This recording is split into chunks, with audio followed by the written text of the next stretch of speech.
Hello guys, welcome to my YouTube channel. ये मेरे channel का पहला वीडियो होने वाला जिसमें मैं स्पाई एक्स फैमिली के चैप्टर 60 को एक्सप्लेन करने वाली हूँ।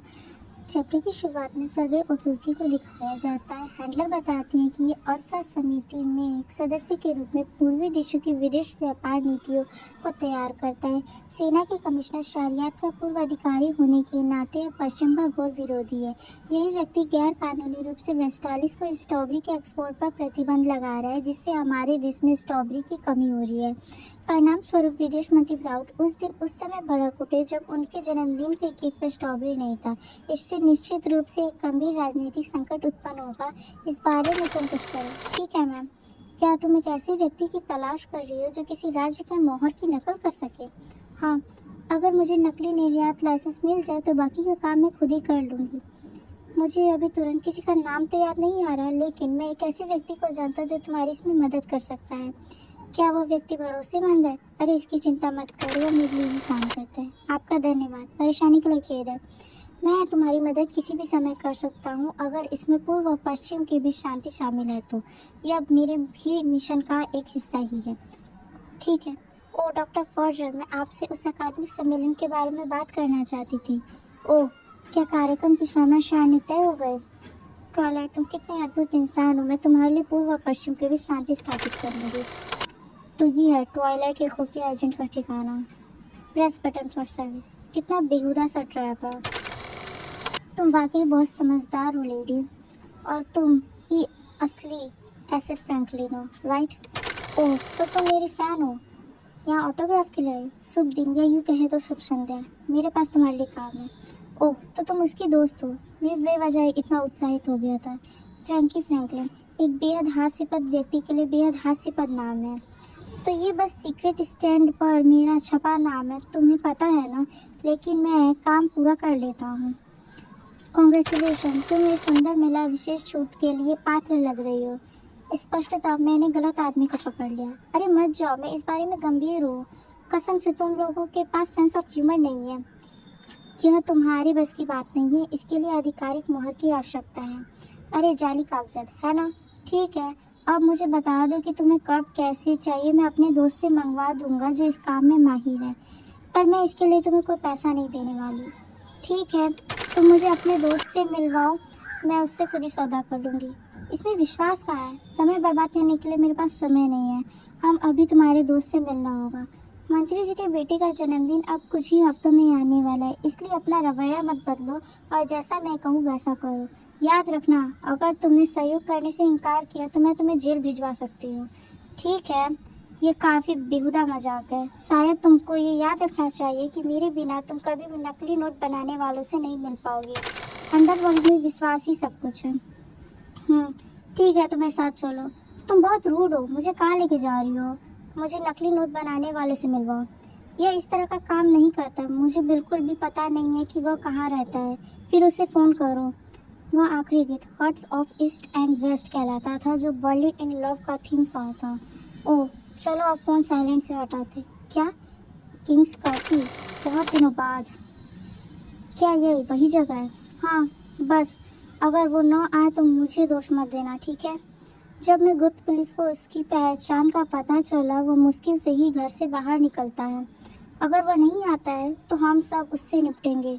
रुको रुको, तुम इस हालात में अंदर नहीं जा सकती। तुम साफ साफ लिखा है कि तुम एक ऐसी व्यक्ति हो। यह क्लब आपराधिक गतिविधियों का अड्डा है। तो तुम मुझे कोई गेटअप दो। ठीक है,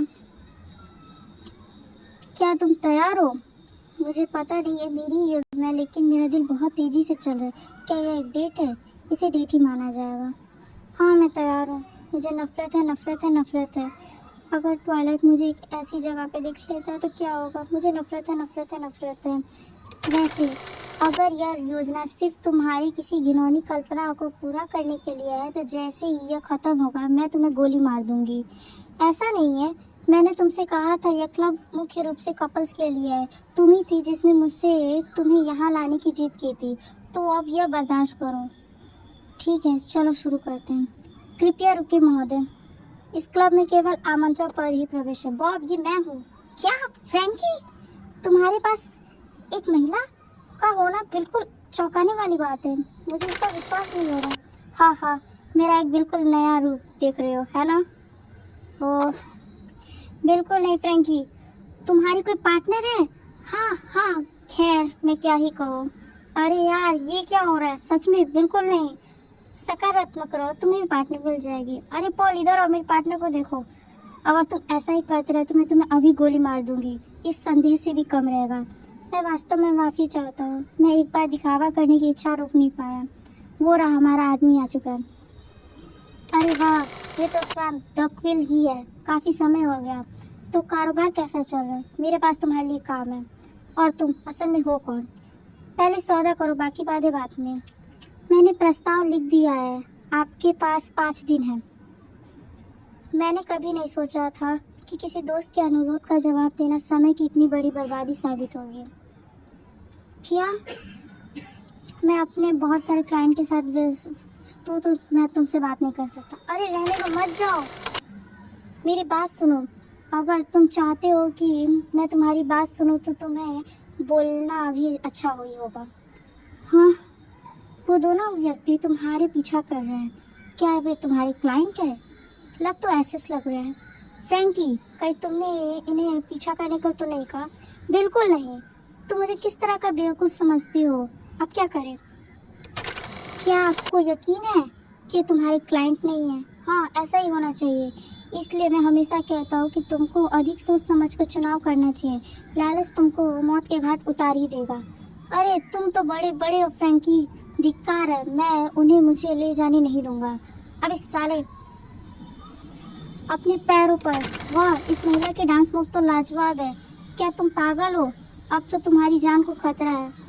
जब से मुझे तुम्हारे साथ देखा गया है तब से मैंने अपने मन में विचार कर रखा है, लेकिन अगर आप मुझे बचाने के लिए मेरा एहसान चुकाना चाहते हो तो लापरवाह क्लाइंटों को छोड़ो और मेरा प्रस्ताव स्वीकार करो। वाह, मैं तुम्हें सुरक्षित रखूंगी। तुम इस पर विश्वास कर सकते हो अपने उन यूजलेस क्लाइंट्स के बिहाफ पर। लेकिन अरे उधर देखो। नहीं, ऐसा नहीं है, मैं तुम्हारे ऊपर गिरना नहीं चाहता था, पर देखो उस बदमाश के हाथ में बंदूक थी। मुझे हल्की खरोच भी लग गई। बोलना बंद करो, मुझे पता है। ओह, लगता है तुम्हें मेरी मदद की ज़रूरत नहीं थी, तुमने वो चाकू पहले ही फेंक दिया था। फिलहाल चलिए 13वीं स्ट्रीट पर पश्चिम की ओर चलते हैं, वहाँ छिपने की जगह ढूंढते हैं। हम वहाँ और बात करेंगे। नहीं रुको, उस तरफ एसएस के बहुत सारे लोग हैं, लेकिन आगे एक सुरंग है जिसका कोई इस्तेमाल नहीं करता। हम उस सुरंग से दक्षिण की ओर जा सकते हैं। तो आप सचमुच में एक संपत्ति एसेट हो, ठीक है? मुझे कम मत समझो लेडी, मैं इस देश में बहुत सालों से रह रहा हूँ। अगर मैं गायब होना चाहूँ तो तुम भी मुझे नहीं ढूंढ पाओगे। तो तुम फिर यहाँ कर क्या रहे हो? ओह, मैं किसी का पक्ष नहीं ले रहा हूँ। मुझे पूर्वी राज्यों का काम करने का तरीका बिल्कुल नहीं पसंद है। यह देश बहुत कठोर और दमनकारी है, इसलिए मुझे कभी भी थोड़ी बहुत परेशानी पैदा करके चीज़ों में बदलाव लाना अच्छा लगता है। लगता है मैं एक विद्रोही दौर से गुजर रहा हूँ।